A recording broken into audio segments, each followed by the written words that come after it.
Thank you so much for joining us today for this amazing event. We have some legendary women in sport here ready to tell their stories, and I'm so excited to get to know them a little bit better today.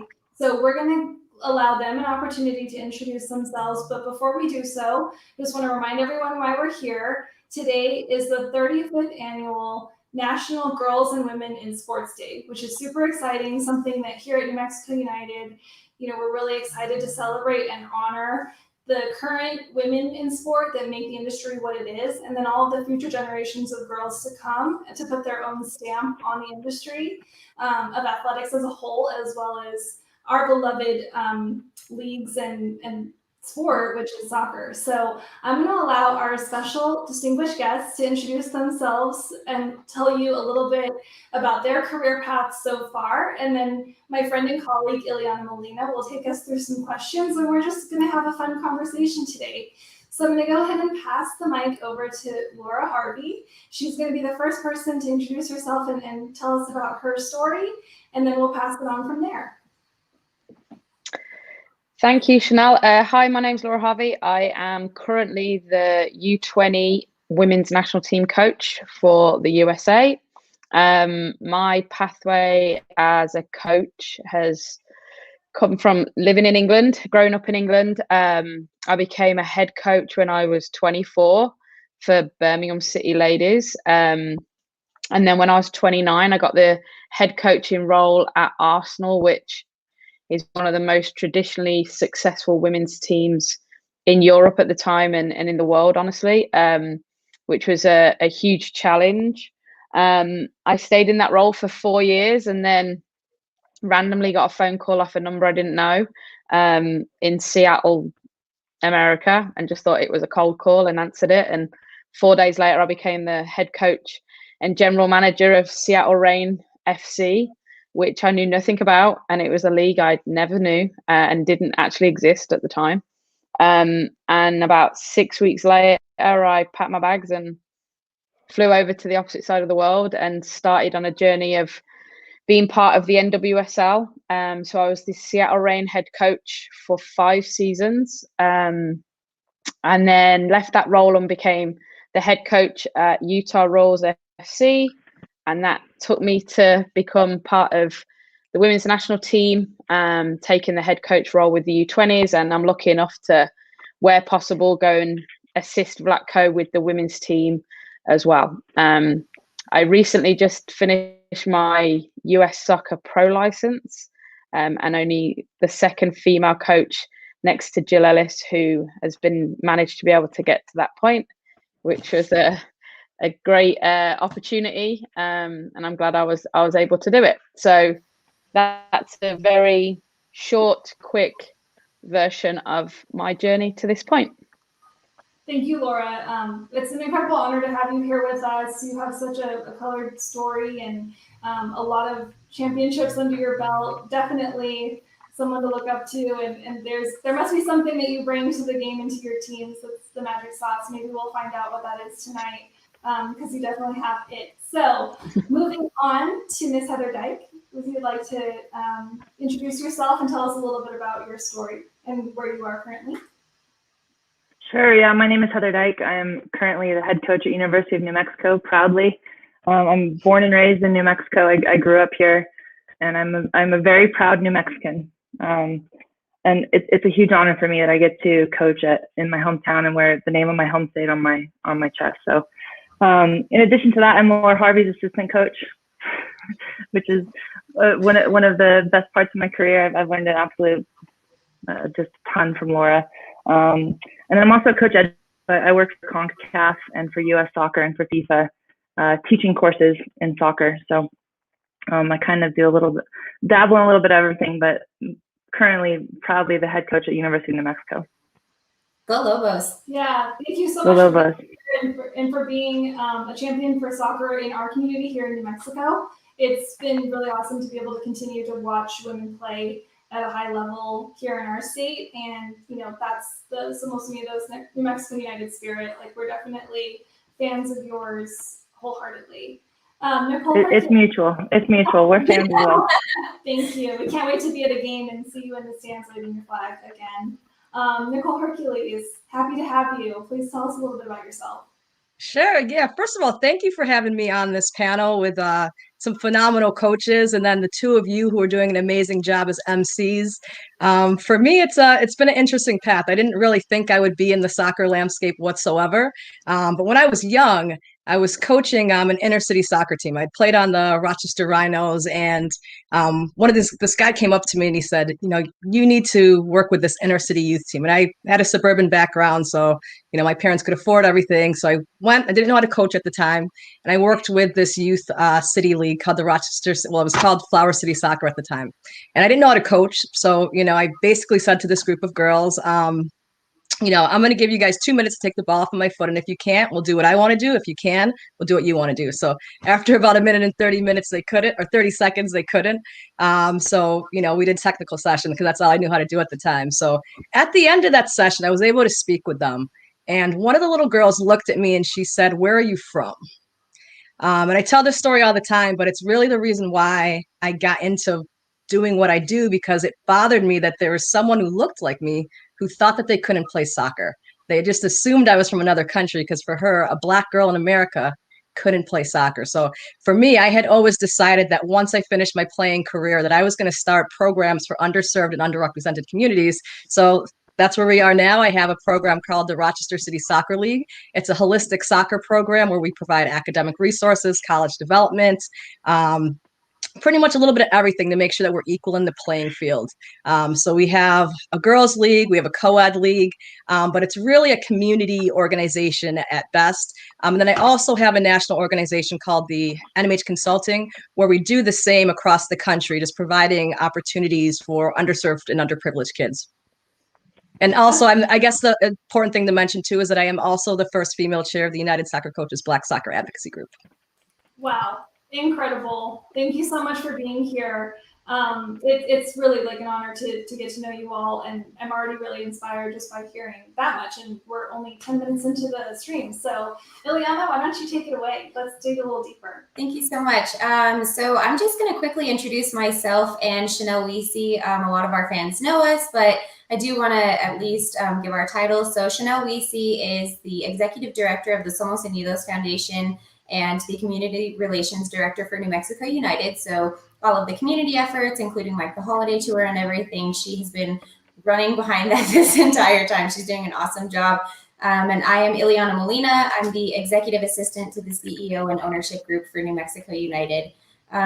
This is a question and answer sort of format. So I'll just go ahead and go in with the questions, say a name, and then you guys can go ahead and answer those. The first question we have for you ladies is, define a great leader. What are some traits you think great leaders possess? And Laura, we'll go ahead and start with you. Oh. I think that that's actually an interesting question. It's something that we do a lot on the pro license. We actually had to pick a coach that we wanted to study, and the big thing we had to look at was their leadership skills. And I think that was something that came out of it. Is there was, 12 different coaches that were picked, and they all have different things. And I think the biggest one that always stands out to me that is something that pretty much they all have, especially the great people who've had success, is they're authentic. So it's who they are, like they're themselves, and they try and bring the best out of who they are, which then brings transparency to their players, to the people that they work with, so that people will get behind them and believe in them and trust them, and all the things that you want as a leader is ultimately you want people to follow you. And I think that was one of the things that no matter which way the coach sort of wanted to play the game or the way that they felt things should be done, that was one thing that came out in every single person's presentation about their coach, was a leadership skill of being authentic was at the top of the priority list. And often for people, they don't really know that because they're just being themselves. And it's not until someone who's, looking at them and puts a mirror up to them realizes that. And when I first got the job at Arsenal, one of the interesting pathway I had was a lot of those players I'd either played with them or they were my friends socially and they were older than me. So when I took the job, I had this feeling that I had to be this autocratic, like stamp my authority a little bit on them. And they just called me out like immediately, like, what are you doing? That's not who you are. And it was the best thing that happened to me, because it happened to me at a pretty young age, and especially young coach age. And that was it. That was always been my best advice to anyone after that, was you've got to be yourself. You have to be yourself, and then just that's your platform and push on from there. That's incredible. Thank you so much for sharing that. And I feel like every woman at least has an experience similar to that. Maybe not that exact experience, but just realizing that you really do just want to be yourself and be the leader that you know that you can be. So thank you so much for that, Laura. Awesome. So we will move over to Nicole. I love what Laura just said, because I think the authenticity is so important, but also having a clear vision on where you're going to lead people who want to follow you, because they have to know where you're going to take them and that you care and you're compassionate enough to get them to a place where they're able to thrive. For me, it's always that. And I remember when I came into some leadership positions, and I'm a smiley, happy person.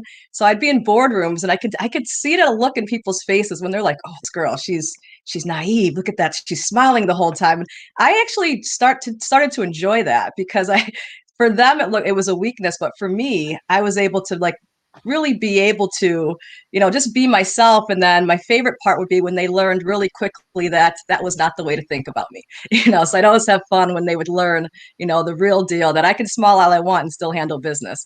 So the authenticity is so important, because it allows people to know who you are, to trust you, to have that transparency, so that anything that you're doing, they're going to buy into it, because it's, a part of your essence. And then when you think about the word inspire, it's literally a breath of life that you're putting from yourself to someone else. And it's vice versa. It's coming back at you. So once you're able to create communities and you're able to lead, that's a big part of what it is for me, having vision, having compassion, and being able to bring people from one place to the next, and having those people trust you to do that. That's incredible. Thank you so much for sharing. Awesome. And then we'll move over to Heather. Same question. Yeah, I mean, I'd echo what everybody else said. I think it's constantly changing, and also leadership and the way that you do it and the way you deliver it. It depends on the situation, it depends on the person. But I don't think you ever set out to be a leader. I think you set out to make a difference. And if you do that and you're passionate about it and you're authentic about it, then I think you see things in people that they don't always see. And if you feel that passion and you're sincere about it, then others want to follow. And that changes. It changes all the time. Sometimes you're a servant leader. Sometimes you're more of a, you need to lead the way. Sometimes you're pushing. Sometimes you're pulling. But it's ideally seeing something in others that they don't see in themselves and helping them to see that. And I think if your goal is making a difference in other people's lives, then leadership tends to follow that. That's awesome. Yeah, I have a little bit of a follow-up question, since you all have coached and thinking about, obviously leadership as a coach is already embedded in the title, but I'm sure you've seen in your teams leadership exhibited kind of from more of a captain's mentality. And, there are people on the team who step up. They may not be the most talented, like they may not, be the person with the longest history of playing. What does leadership look like in this kind of younger subset? For those of you who have coached youth, what can players do, like young girls, as they're starting to develop themselves through sport? How can they be a good leader on their team as well? If you have anything to add other than what was already said. I think this generation is different. I think you have strong people you're seeing some people with a lot of these social justice initiatives who are stepping out in a way that people have never done before. And for me, I notice it with every single player on my team. It's sometimes I sit back and I'm like, what is going on here? It's really a special group and a special generation that's coming up, that we're rearing up as coaches. So for us to watch this group, our job is really just to empower this group and to allow them to own their voices. I think a lot of times, especially as women, sometimes we're afraid to really speak our voices. So with these kids who at these young ages aren't really afraid, but the second that sometimes they get reprimanded or someone, comes for them, there can be a moment when they would silence themselves, but really to encourage them to continue to voice their opinions, to continue to speak up, to continue to step out. It's a different day and age. And I have a hard time selecting captains nowadays, because I see leadership in almost every single one of my players. That's incredible. Like, that's really cool to hear. I think we kind of see that and feel that too, but it's awesome to see that that's not something just in our own community. It's something a little bit more widespread. And 100%. Laura or Heather, do you have anything to add to that? Yeah, I was just going to say, I think that this generation is definitely different. And I think that, to Nicole's point, just allow them to have the freedom, or to think that they have the freedom to voice and act too, like to act on things in the right way. And then they then get their own following. And I think that if you can help organically provide them with a platform, they will really empower people around them too, which is always the most inspiring for a coach, is to see the next generation doing what you know, if you could write down exactly what you'd want them to do as a leader, they do it without you even prepping them on it. That's incredible. Yeah. I think too that one thing that's really important for young people is that there's kind of a difference between captains and leaders. I think captains can be leaders, but I would say certainly at University of New Mexico, some of our best leaders don't play a whole lot. It's not always your best players. It's not always the players that get the most limelight. To me, it's the people that invest in others the most. And they gain this respect because their actions and their heart is sincere, and they're trying to empower those around them and elevate other people around them. And I think that really becomes leadership, because you gain and earn the respect of those around you. So that to me is something, if you're a young player, invest in others. It's not about you. You're on a team. It's a team sport. How do you make the people around you better? And of course you want to be better, and individually you want to improve, but really great leaders care about those around them, and they try to make them the best version of themselves. I love that. And I love that that's applicable not just in the game of soccer, but that's applicable in everyday life. So myself, I don't play any sports. I've never played any soccer or anything, but I can take all of those and apply it to my everyday life, just working in business and being a woman of color and trying to be a leader and just supporting other women, supporting other people. I just really love that those are all things that you can apply to everyday life. So that's wonderful.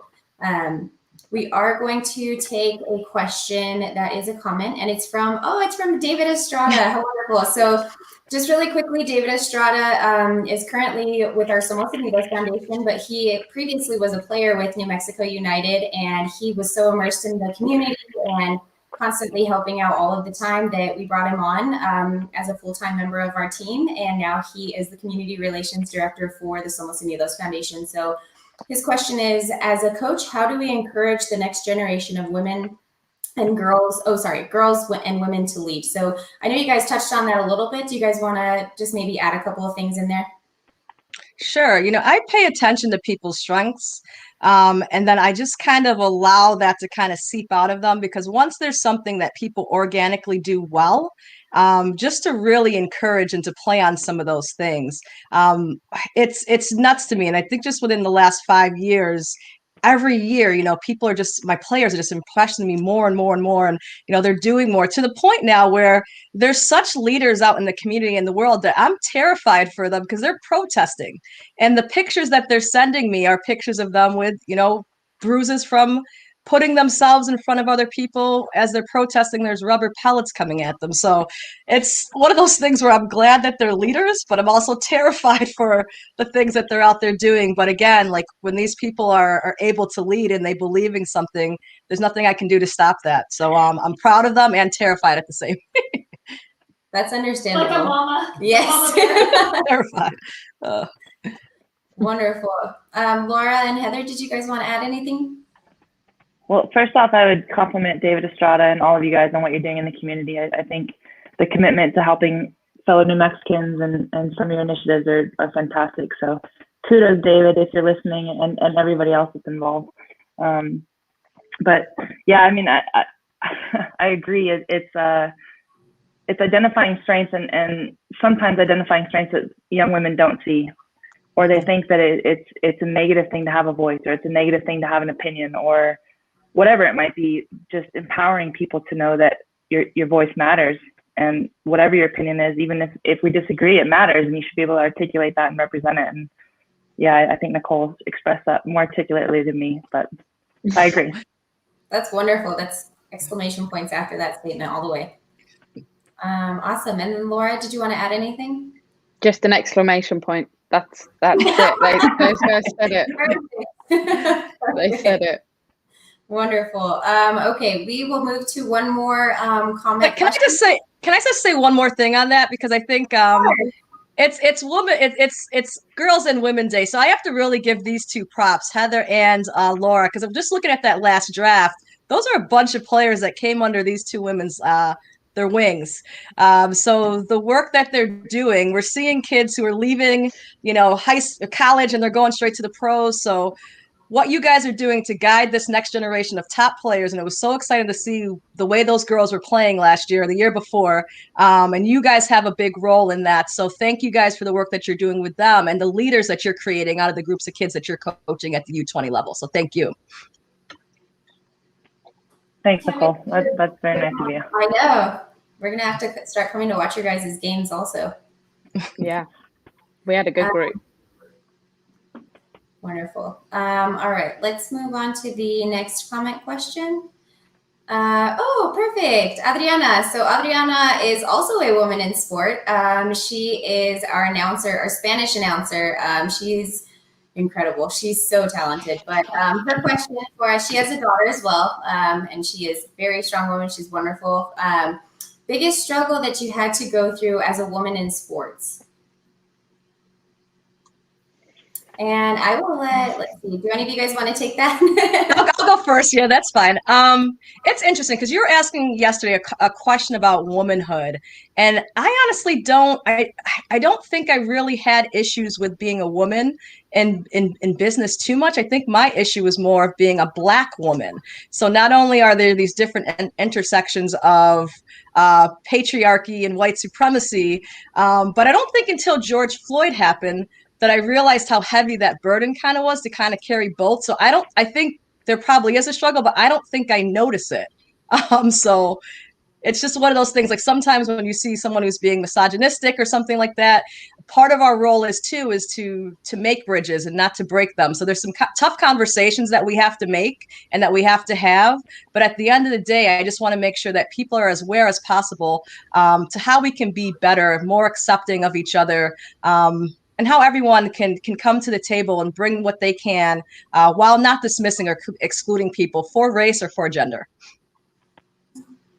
Thank you for sharing that with us, and definitely worth noting, the additional sort of lens that you look through as a Black woman, not just in business, but going through the world. We definitely hear you and see you on that. And that's, originally we had a question. I think it's a good time to kind of mince the two of them and talk about challenges as a woman in sport, like Adriana asked, but then also what we kind of wanted to talk about was just, we put how do you carry womanhood, through your time as a woman in sport, if at all, because, it's totally, every woman has their own identity and their own way that they carry that through their work. And it always doesn't come across as like femininity or anything like that. So if the answer is like, yeah, it's not really part of the first 5 things I would notice about myself walking through the work that I do, but I'm sure it does present itself in other ways when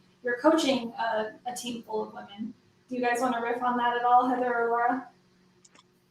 Yeah, I think, the reality of being a woman in soccer is that you're often the only person in the room who's a woman. That's the reality of the world we've lived in. But I mean, growing up in England, that was definitely the case. And honestly, watching and seeing the US from afar, it was the place you wanted to come, because the reality was that there was a more equal footing for a female in the sport in this country than there was back in England, without a doubt. And I think like being at Arsenal as an example, one of the biggest clubs in the world, we were given things, or we had access to things through the men's team that we were made to feel grateful for. Whereas when I came to the US, it was more of, we were given these things because we deserved to have them. Why not? Sort of mentality. And even back in 2013, it wasn't at the level that it is now. It's dramatically changed both in England and here, I think, in a positive way. But the reality is I still walked into the pro license course a year ago and was the only woman in the room. And I think that that's just the way that it's been. And I think that's the biggest challenge for a female in this sport, is just walking into a room and feeling like you belong. And that's my advice again to female coaches, is you do belong and it's okay. Like, you should be walking in that room and owning it. And why not? And you do feel like you have to prove yourself a little bit, but take that as a positive challenge and don't see it as something that's a barrier for you. Just see it as something that you belong there. So just prove to people why you belong there. Thank you. That's heartening to hear, and it's also, we just appreciate your honesty and a true reflection of what it's really like. I think a lot of women that are watching can relate in various ways, because there are plenty of industries that still, have a long way to go. But that's why these conversations are so important. Heather, did you want to add something to this series of questions that we asked? No, it's a hard thing to answer, because I don't think there's any clear answer to how to fix it. And I agree with what Laura said, but like I was raised with 3 brothers, and I was raised that you're defined by your merit, your work ethic, and your character. And so I believe that. Like, I believe that if you have that confidence and you do the work and you become educated at something, then it shouldn't be about your gender or your color or anything else other than what you can provide. And when you find out that that's different, it's hard.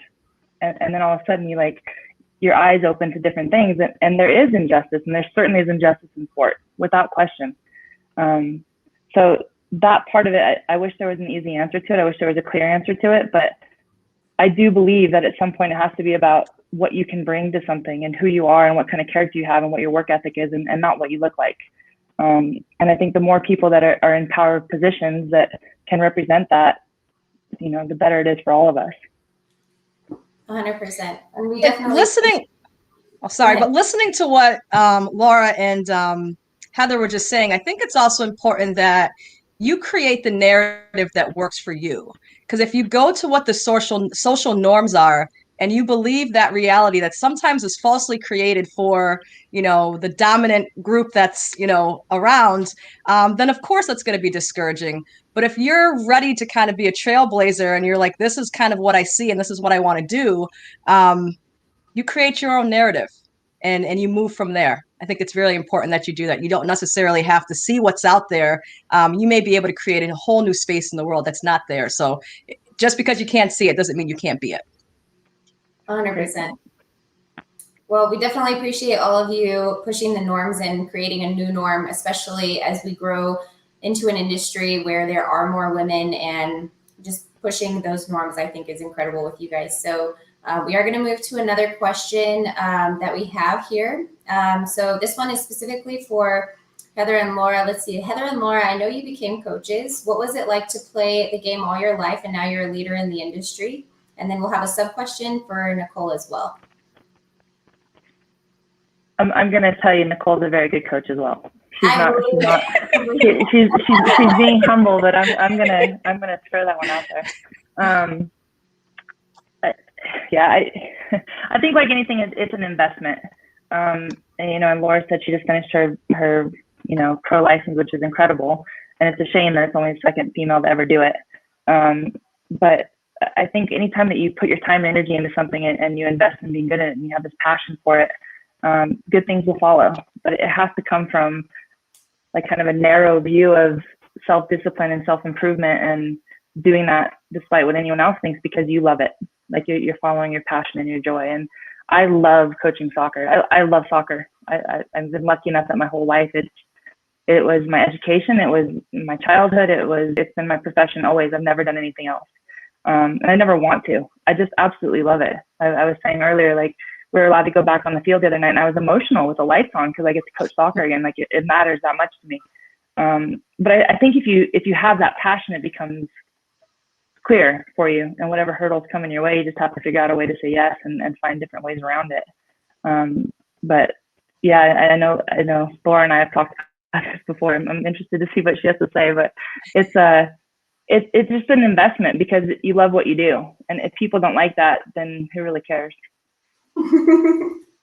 Yeah, it's so true. I think I actually get asked this quite a lot, and my response is often, "I'm not very good at anything else." Like I'm not. I wasn't the smartest.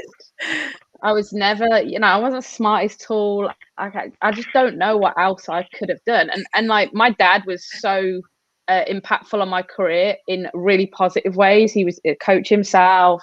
He worked at a really high level.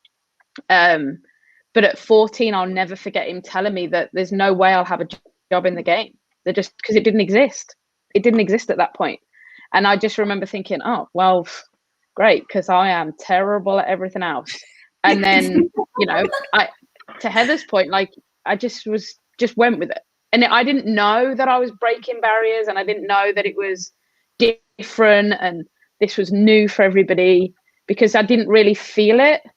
But now, being old, that I can look back and say that I was really lucky that people saw something in me that I didn't necessarily see in myself when I was like in my university college age, because they kept pushing me to stay with it, even though it didn't exist. And that, again, I absolutely love the game. And COVID has been something that I think has made me realize how much I loved it. Because when I didn't have it, I didn't understand how much I would have missed it. And I would never want to go through COVID and continue to keep going through it ever again. But that is definitely the positive for me, was any ounce of me that doubted how much I loved the game was proven during the time where I couldn't do it. Because not being able to go on the field, not being able to coach players, not being able to be around people that love the sport the same way that I do was heartbreaking. And then to be able to get back and doing it again, I will never ever take it for granted, ever. And I definitely did. I definitely took it for granted before. So I think that that's the way I look at it.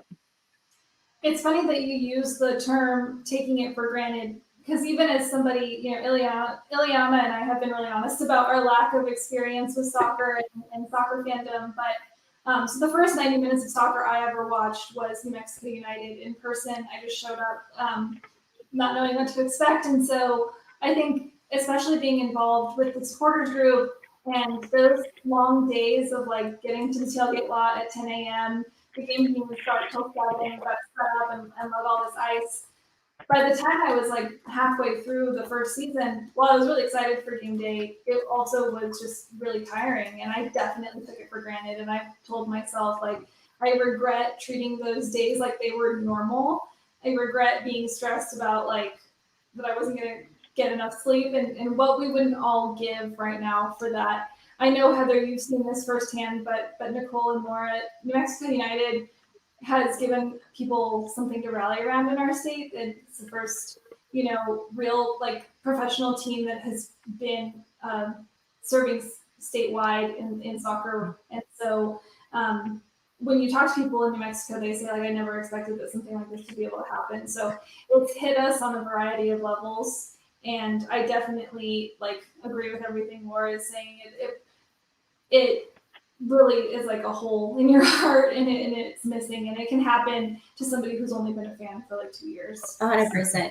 My first 90 minutes were a Liga MX game with Santos and Tigres, and it was like a month before our first game or something super crazy, but it was in preparation for our first ever match. I got into working with New Mexico United purely for making the state a little better and making my community a little better. And I don't quite know a whole lot about soccer. And we talked about that obviously a little bit before this, and I'm working on it. But I think it's really important that while we had COVID, I feel like it was awesome that all of us got to have that experience of not having the thing that we're most passionate about. And now we can move into gratitude while we're working, gratitude for being busy, and gratitude for being able to make an impact in our community on and off the field. So yeah. I definitely appreciate that. And motivated to share it with others. I think that's something we all share on this call, is like, we know how it's changed our lives, and that's what fuels us to try to make it more accessible to more people. in our community. So I see that we have another chat question. None of us have seen it yet, so we're all along for the ride. This is Jake Gutierrez. He's an awesome fan, awesome supporter of all the community stuff. Is that Jake Gutierrez's handle? Yes. Oh my goodness. I was wondering who that was that entire time. Oh, I guess one of us should read it. So, Yes. J plus 2, can you speak about the processes and maybe the difficulties in attaining coaching licenses? I'll let the top dogs do that. That's a Heather question. I'll speak to it a little bit from both sides. I have my A license. The difficulty with U.S. soccer right now is you have to coach pro level players in order to take the pro license, which is something I have a gripe about. So if they're listening, I'm still griping about it. But it's the difficulty, I think, for females in attaining coaching licenses is often you're the only person in the room. And that can be an intimidating process. And I think it's something that often leads women to not doing it because it's just uncomfortable, which if you're going to coach soccer, then you better be ready to be uncomfortable because it's the way it goes. But I would also say as a coach educator, currently there's 2 women that teach the A license in the entire country. It's Leslie Gallimore and I. I'm the only CONCACAF instructor in our country. I'm the only female instructor for CONCACAF from the B license and higher. And it shouldn't be that way because in our region, the CONCACAF, I mean, we have the United States women's national team. We have the Mexican women's national team. We have the Canadian women's national team. Why don't we have all these women that have won these high level events teaching us their craft? Because soccer is one of the unique games in the world that it's the exact same for men and women. So if you know how to coach it and you excel in it, then it has nothing to do with gender. So, you know, I teach courses that I'm a female instructor with 36 male candidates, and you have to prove yourself twice. It's merit. You have to be able to say, I'm here with you, and I think we can learn together, and it's a process, but I go through different things than male instructors go through. So I do think part of the limitation is kind of a fear of being the only woman in the room. And I think that keeps a lot of women out of it. And then I also think that there's less of a carrot for women to take coaching licenses. There's way more opportunity for if you're an A licensed coach or a pro licensed coach. I mean, right now, Laura, correct me if I'm wrong, but I think there's 1 female coach in the WSL. Head coach, yeah. Right. So there's only 10 positions available, 9 positions available, 10. 10. Mm-hmm. 10. So there's only 10 possible opportunities to actually take a pro license if you're a female. Other than recently U.S. Soccer has opened that up to national team, which it should be. So the opportunity is less. And so I think less women get involved. And then if you do get it, there's less opportunity to coach. So there's a lot that needs to be broken down. But I do think we're working in the right direction. I think U.S. Soccer is really working in the direction that's saying, let's be equitable. Let's be, you know, honest and open to everybody that's involved. So it's a challenge, but going the right way. Amazing. Thank you. Laura, did you have anything that you wanted to add on that, just on like coaching licenses and just general certification and maybe how that has been a part of your life? I mean, you spoke to already being the second woman who's had to grow. Yeah, and I think the reality is it's a certificate at the end of the day. And I think that if you love the game, get involved in it first. And then if for whatever reason a certificate is holding you back from the next thing, then think about it. If you love it and you're intrigued by it and you want to get involved in it, then get involved in it. And then the certificate is something that shouldn't be something that holds you back from getting involved. Like, speak to your local club, see what they have to offer, and if they say that you need a certificate of whatever level, then you have to decide if you want to get involved in that. But I wouldn't think that is the first thing you should go and do. I would get involved first, because again, like on this call, there's multiple roles within the game that if coaching is something that not necessarily for you, there's so many jobs that could happen off the field or around the field that you could also do that, you know, you haven't necessarily just taken a coaching badge to be able to do that. Yeah, that's probably a great time to kick it over to Nicole, who wears a lot of different hats and I guess whistles around your neck, whatever you would say there in terms of being a coach. And so like pumps on your feet, a whistle around your neck, briefcase. Crowns on the head. Love that. Love that. Can you speak to that a little bit? Because, you know, you're currently the president of a club, but you have coaching in your past. So can you kind of talk about what that path looks like and how you got to where you are now? Yeah, that path was just it's all about equity for me. It's always been about equity. It's always about seeing people who are underserved or underrepresented and wanting to create access and opportunities for people. And I'll tell you this story about why I got involved with my girls team. I was coaching for a private school, and we were a dominant team. We were 5-time league champs, sectional championships, but we would always play the city team, and it was just considered a win every single time. And it bothered me so much. I'm looking at these girls, you know, some of them don't even have cleats on, and it crushed me. But for me, I always have a commitment to my players. So I had a group of girls at the school I was currently at that I committed to from when they were in 7th grade to when they were senior, that I was going to be with them. And once I finished and we won our sectional championship, and I left and I started working in the city. So right now we have 28 high schools that we have combined to form one soccer team. So you can do that math.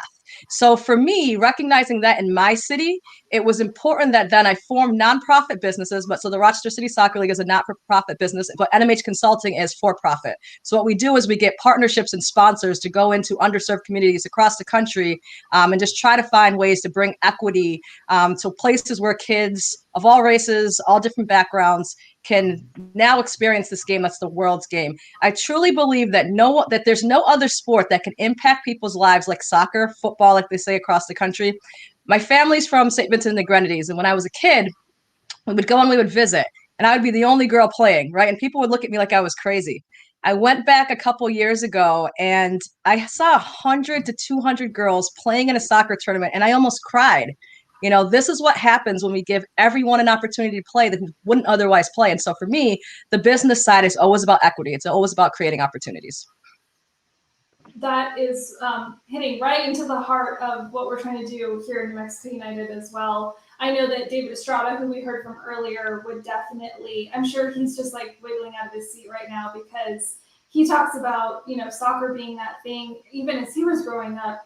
You know, you only need 2 things to sort of like indicate where the goal is and a ball, and that's it. And so we had a really cool opportunity to give out some soccer balls over the holiday this year, and for a lot of kids, you know, they were kind of showing us the ball that they were playing with, and we're like, okay, we want you to take this ball, and when we come back next year, we want it to look as beat up as that one because we want you to like keep using it and keep practicing. So, you know, something as simple as giving people the invitation to play. That's where we're trying to think through some of our programming is how can we, you know, bring people in and make that invite. So definitely, we're going to have to send everyone more information about the work that you do in the wrap up to all this. I have kind of a random question. If, you know, is there anything, because we have a very active fan base and we're talking about, you know, that there needs to be more women represented in like the licensure process, or is there anybody that we can like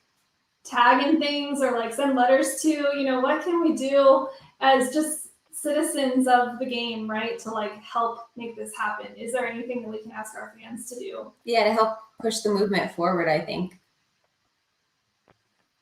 Yeah, I think that type of support and solidarity is always good. Anytime, you know, you see someone who's doing important work in the world, it's not easy. So I mean, I commend everyone who's with your organization because we know how difficult it is to get resources and to bring equity, especially with community programs, and how much work it goes into having these really important collaborations that bring community in a really important way. So I'm actually excited to learn more about what you guys do, because you guys are working with, you know, the Oakland squad and things like that. That's the type of stuff I love. I love this community stuff where you use the game, and it's so much bigger than the game. So I would tag me, tag United Soccer Coaches, tag U.S. Soccer Federation, tag us all. Yeah, 100%. We are fanboys and fangirls of Oakland Roots team. They're a sister team now in the USL. Love them. Love all of the movements that they're moving towards. And we definitely are excited to take a leaf out of their book. So definitely.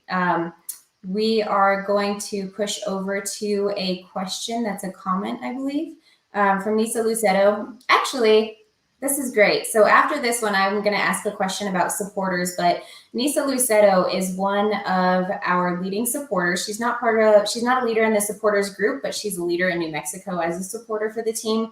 She lives in, I believe, Dixon, New Mexico, and drives 3 hours to every single game that we have here, and drove 4 hours there and back to the only game that we had in Colorado last year during the 2020 season with a broken back. So she is a huge fan. She sets an incredible example, and she's so wonderful. She's everybody's family. We really appreciate it. But her question is, what advice would you give your younger self if you knew you were going to be doing what you are now? And any of you guys can take that question.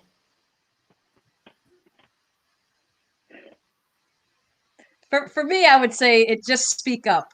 You know, I'm a recovering people pleaser, so speak your mind and speak up. That would be the first thing that I would say to a young version of myself. Is I was always so concerned about not wanting to hurt people's feelings, but really stifling what I really wanted to say. So I would say speak up, own your voice, and that would be my word to my younger self.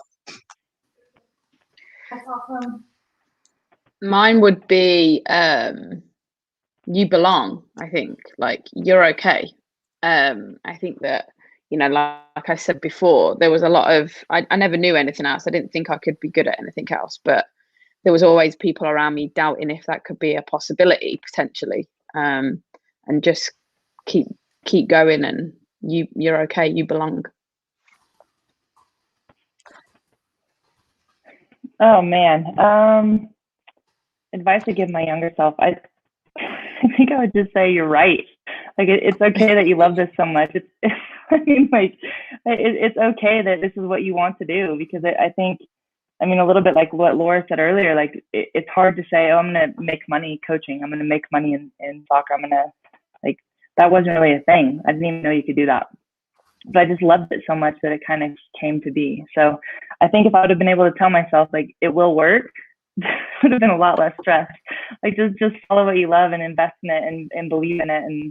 And yeah, maybe it would have eased a little bit of tension. Sounds like a big piece that, I mean, if we were talking directly to young women right now, there's a common thread of like your intuition there and your gut. And I can also relate to that. You know, I'm still young, but the regrets I have in life are when I didn't like go with what my gut was telling me or what my intuition was telling me. Anything that I did like less than wholeheartedly, I regret. Because now I kind of know what that means to do something like when you're in your own integrity, not like integrity being honest, but literally like structural integrity of who you are. You know, I think you know what's best, like you know what feels right and what doesn't feel right. And yeah, I think that that's really, really great advice. I wish I would have heard from all of you back then. I also wish that we had thought about this in advance and got little photos of you as kids to put up in Yes. a really awesome, heartening experience to like, talk back to yourself when you're a kid, because man, they were just like little innocent babies. And like what Nicole was saying earlier, that you don't even know it's not okay to use your voice yet. Nobody, like, there's a certain magical age where no one's taught you yet that you don't belong. No one's taught you yet that like your voice could be a problem. So maybe what we can try to do as current and future leaders is try to extend that time, the magical time frame out where we get to feel bold and get to feel like that childlike wonder about the world and about our futures. Definitely. I think that's super important what you're saying. Like my niece thinks she's awesome and she's right. she's incredible. I know. We were gonna. She's incredible. But when is someone gonna tell her that she's not? And I hope that I'm in the room. But it's like, it's our job as women to empower other women, and men that are listening. It's your job to empower people based on who they are and what they can provide, not based on anything else. So I think what you're saying is exactly right. Like let's help each other believe that if you're qualified for something, it has nothing to do with what you look like. 100%. Okay, so we're gonna move on to another question. Ileana, which one do you feel like asking? Oh my goodness. Let me look through these comments really quickly. So many good ones. Give me 1 second. Oh, I love this one. Okay. This one is from Brandon Ortega. It's who is the most influential woman or women in the soccer world right now? Brandon Ortega has been covering us on the news side, and he has been such a supporter for women in soccer and women in sports.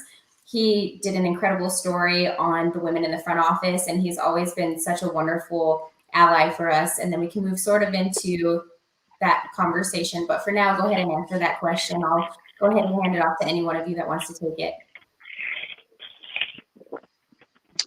Jill has to be in the conversation. Two-time World Cup winner. She has to be in the conversation, even though she's changing roles now. What else you got, Nicole, Laura? I love what Crystal Dunn just put out in the Forbes magazine. Totally As agree. the chair of the Black Soccer Association, I have to shout that out and tell her, yes, girl, talk up, speak up. Yeah. Totally Speak up. agree. I mean, probably Pino. Oh yeah, we can't skip. Pino's probably got the biggest microphone. Speaks the truth. Speaks what she believes, no matter what. Afraid. Always has. Backs it Never up. changed. Yeah. From when she had one follower on Twitter to God knows how many million she's got now. I think that again, back to that authenticity, it's people who are impactful in soccer right now on the women's side have always been this way. It's just that now people take notice. And I think that's part of, women's sport in general gaining its momentum. The Angel City ownership group, massively impactful on the landscape of soccer, and the only reason for that is people know who they are. So they're willing to go, oh, what does that mean? So I think that whenever anyone's impactful, it's because either like Jill, who was super successful on the field, or like Pino, who is successful on the field and then has a very strong belief about certain things off the field, but backs it up in the way that she acts and the way that she stands her ground on the things that she believes in. But this isn't new. It's just that people take more notice now. Definitely. I think like what I'm hearing is the responsibility, if you've got the microphone, to use it. And like, I've even seen it happen in the front office. We're like, this team is not about us as like the women in the front office, but we have had some opportunities that have pushed us outside of our comfort zone. I mean, even this conversation in a way tonight is a little bit like out of our comfort zone to be live streamed right now, to be having this conversation with no editing ability. But we know that like by being live right now that we've got people on the call watching. And so it's our responsibility to like think about the questions and to think about this opportunity to speak directly to our community. And so while we were a little nervous to start, like this is the next best thing that we can do. And that's actually really good advice that I've heard when over like this past summer and, the resurgence of more of a national platform for the Black Lives Matter movement, like it can be really overwhelming to know what to do next. But somebody told me, actually it was RJ Montamio, I'm sure he's watching, so he can give like a little hand raise emoji, but to do the next best thing. And I think that if the women that we were just talking about, or some of the women whose names we don't quite know yet, if they're going to just keep doing the next best thing, they are going to be the next person with like millions of followers who are waiting for them to continue to advocate for people who don't have a voice. So I really appreciate those answers and those thoughtful like recognitions of other women. When we do a follow-up of this, we'll have to tag everyone so we can just like add two positive role models that increasing their followership. Along the lines of that responsibility, there's a ton of men on this call. So I think it'd be good to kind of talk about what men can do to be meaningful allies for us, to amplify women's voices in sport, and help take us along the progress that we've outlined so far on the call that we know we want to see. So what if you could ask of, the well-intentioned men on their path to allyship for women right now, what would be your advice for them? I think that I'll take it. I found that in the last year that I'm not shy. That I found men to be some of the best allies. I wouldn't be in the chair position if it wasn't for my mentor, Kendall Reyes. And I have to answer this question honestly. Because of course I see it from intersections. So I don't just think it's men, but I think also white women need to be supportive of women in color, because as I see the numbers now, it's horrible for gender for everybody, but then once you think about who you can see, and if I would even ask you guys to name a professional level Black coach in this country, and you won't be able to find one number. Now I know who they are because it's within my community, but it's just something to think about. And as soon as I saw that question, it wasn't allies for me, it was different. So I'll just say that. Yeah, thank you for being honest. That's really important. There's still a long way to go, and we should always have that intersectional lens, because there's a different responsibility for white women in like a feminist approach to lifting up women's voices. We don't want to be our own. I don't want to be dismissive though, because it's real on all ends. Yeah, it's real on all ends. Yeah, white men of color. We all have a role that we can play. Absolutely. Heather or Laura, do you want to add to that? Go ahead, Laura. Yeah, I mean, they're definitely men have been the biggest allies for me. I think that the hard part is that you have to gain their respect, but I think you have to do that in everyday life, right? And to Nicole's point, and I've spoken to Heather about this before, is women say a lot about elevating other women, but we have to actually live it. And I'll hold my hands up to say I haven't always lived that. But I think over the last couple of years, probably, that, really seeing the game and seeing what other people have to go through, because I think that I've been really, really lucky in my career. I will often say that. I think I've had a very lucky ride and been at the right place at the right time, where my pathway has been one that hasn't had as many challenges as what other women have faced. And because of that, I didn't understand their fight as much. So I think that, and I didn't understand how powerful it was for me to help them.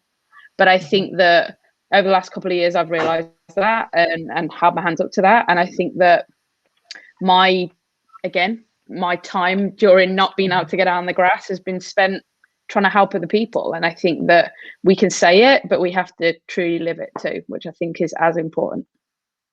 Absolutely. Yeah, and sometimes it requires like giving something away. That can be really hard.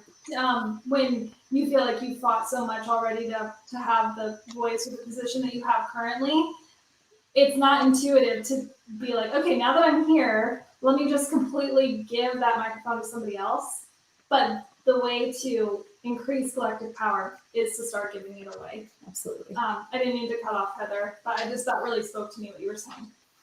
Yeah, I completely agree, and I think sometimes you don't know what you don't know, but it's not an excuse not to educate yourself. It's not an excuse not to think through things. And to me, it's one of the greatest parts about being an educator is you get to be around people and you get to hear their story and you get to hear their personal development plan and you get to hear what they're fighting through for whatever the reason might be. And to your point a little bit, Nicole, like I was lucky enough to have Nikki Washington as a candidate for my B license, who was the first Black woman to coach in the WSL. She's incredible. She's an incredible coach. She's an incredible person. And hearing the fights that she had to go through, despite her playing ability and her coaching ability, it doesn't make sense. So that was eye-opening for me, and you have to reevaluate. So what I would say to men, what I would say to everybody is to take a look inside. Like, take a look at yourself. What are you missing? And make it not about you, and make it about people that are not able to have the opportunities that you might have, regardless of how hard you fought to get there. But educate yourself and listen and be open. And I think that's whether you're a man, whatever it is, but be an advocate for other people. And don't ever think that you're not the mentor. Don't ever think that you can't help someone else, because even if it's a little micro help, it's still a help. So just thinking outside of yourself, I think, is a really important piece of it. And Heather mentioned something really important. There's mentorship when you're guiding someone along the way, and then there's sponsorship when there's people who can't get a seat at the table, so you're using your voice to speak on their behalf. So it's also really important that, allies grab a couple people, look at your table. If there's something missing, then you need to go out in the world and find that and bring them up with you. It's very important to do that. Yeah, I agree. That's a really great distinction.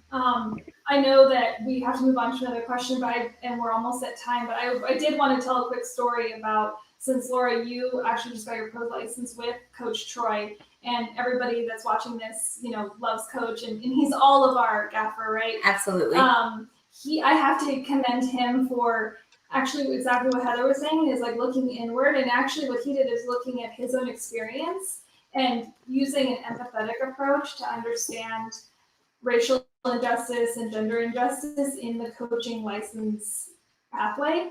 So he was, and I'm kind of telling a story on his behalf, but he was having to make sacrifices and going along the really rigorous process of getting a pro license. And I think thanks to a lot of the emotional labor of Black men and women in June and July of 2020, it was more apparent to him about his own privilege, and he was able to reflect on that and recognize that though he was struggling in this pro pathway pipeline, he was realizing that for men of color and for women of color, like that pathway might have not even been accessible, or additional challenges in their life and access to some of these things would have made it 10 times harder. And he was already, facing a challenge in getting through that. So what he did is he came to us and said, I want to find a way to empower more people to get in this pipeline. And I want to make it available specifically to women and to people of color. So being very targeted about how we want to make an impact.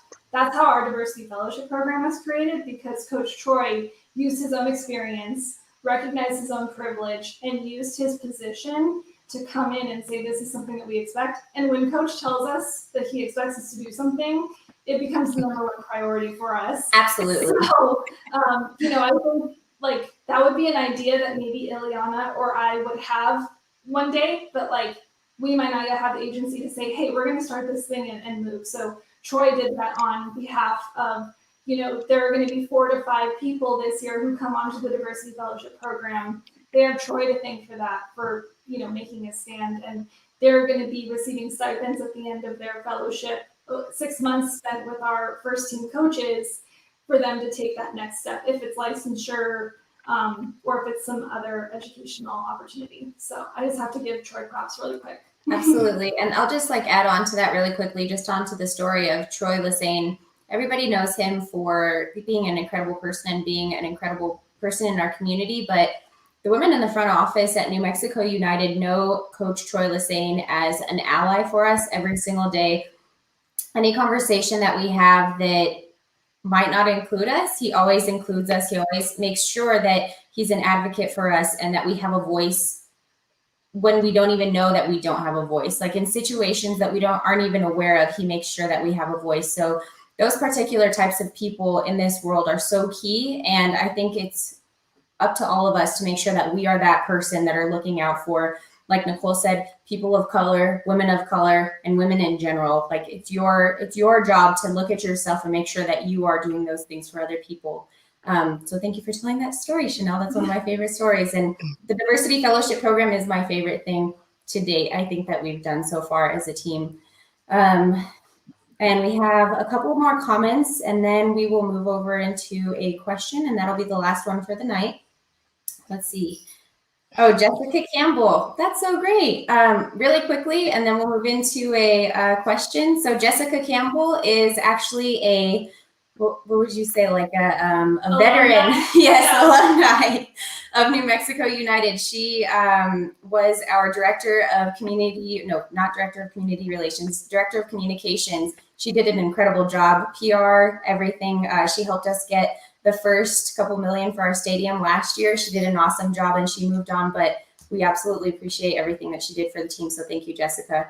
And the last question that we're going to ask is, what advice would you give to the younger generation of women who aspire to have a career in sport, whether it be on the coaching side or on the business side? And I think that's an awesome way to go ahead and wrap up this conversation.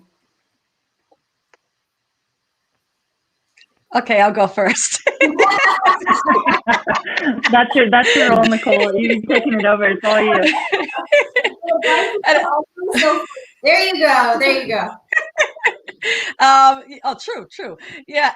Again, this generation of young women who are coming up, we're going to get out of your way. We're going to create a platform for you. We're going to be as supportive as we can so that you're able to thrive. You'll be able to know exactly what it is that you want to do, you know. So for me, I'm just saying these are people who are out there. They're innovative, they're creative, they're owning their own voice. So I would just tell these women to just be themselves and just whatever the vision is, whatever your intuition's telling you, trust that, and just know that one of the most important things is to form a team. Form a team of people who care about you. You're going to now have this network of people who are going to want you to be successful, who are going to watch you. You know, my players, for instance, if I have them from the time they're in my league at 4, they can't get rid of me until they're, they get their PhD or they're a lawyer. I'm going to make sure that whatever their goals are, that it's going to happen. So form your team. Make sure that you have people around you who want you to succeed, who want you to thrive. And then once you have that team, you also have references. You'll have people who will be able to help you navigate your career, whatever it is that you decide to do. Wonderful. Heather or Laura? I'm not sure I can add on much to that. I think that's pretty incredible. Exclamation point. I just start exclamation point. I will put a double exclamation point with a little emoji. Oh, perfect. Yeah. The other ones. Perfect. Yeah, and if you're watching and you don't know where to start on your team, we got your back. Absolutely. We believe in you. So there you go. Truly. You got 5 people there. Truly. Yeah, 100%. For anybody who is watching right now, if you are a young woman or if you are a woman of any age, if you are interested in getting into sports, we are here as a resource for you. Chanel, myself, I'm sure everybody on this call, if you need anything, just please reach out to us. If you are interested, please reach out to us. Chanel and I are both on the New Mexico United website. We can get you the resources that you need and we can be helpful in starting that career path. So I just wanted to quickly go ahead and, Adriana, last comment. We'll do this as the last comment. She said, sorry, I just love her comments. She's always so wonderful. She put, maybe one day we'll have a female coach for New Mexico United along with Troy and the other amazing coaches. So I feel like that's a good wrap up. Awesome. Well, thank you guys all for being here. Again, Heather, Laura, and Nicole, you guys are all wonderful leaders in this industry. Myself and Chanel both look up to you, and we just really appreciate you guys taking the time to speak to the young women and women in New Mexico specifically and being able to create that access for them. So thank you guys so much for being here with us this evening. And we'll see you at a game sometime, Nicole. We'll see you when you come on and do something with us out there. Oh, I would love that. And thank you to you two. You two did a wonderful job moderating and hosting this. And then to everyone who's viewing, thank you for tuning in. And to those 2 rock stars, keep it going, man. That squad you have they're ridiculous, man. I love watching that team play. Thank you so much. Can we get U20 jerseys? They're just the same. They're the same as the women's. No different. Oh, yeah. Oh my gosh, that's wonderful. That's awesome. We'll have to do Thank you guys very much for doing this. It's really important, and I'll tell you, as a New Mexican, it's super important. So thank you for supporting the women in our state and giving them different ideas and different pathways, because there's some pretty incredible women here. So we appreciate you guys. So much you need us. Wonderful. Awesome. So much you need us, everybody. We'll see you guys later. Thank you.